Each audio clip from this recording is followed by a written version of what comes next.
Alors aujourd'hui on va parler en fait de synchronisation automatique sur Filmora. Donc je vous propose de voir tout ça en images. À tout de suite. Donc une fois qu'on est dans Filmora, on va donc mettre les rushs sur la timeline. Donc une fois que c'est fait, donc c'est vraiment très simple, ça prend vraiment 2 secondes par rapport à une synchronisation manuelle. Donc il faut, et bien évidemment au préalable, que lors du tournage vous ayez bien le son témoin de la caméra. Donc ça c'est important de le faire, même si vous n'utilisez pas le son, ça peut toujours être utile.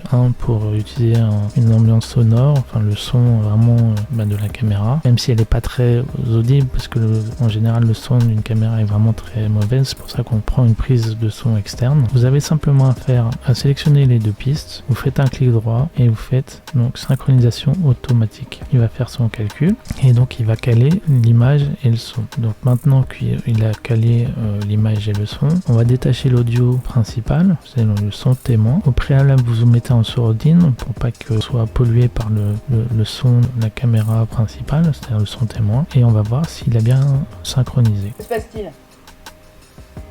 On dirait tout à la perfection.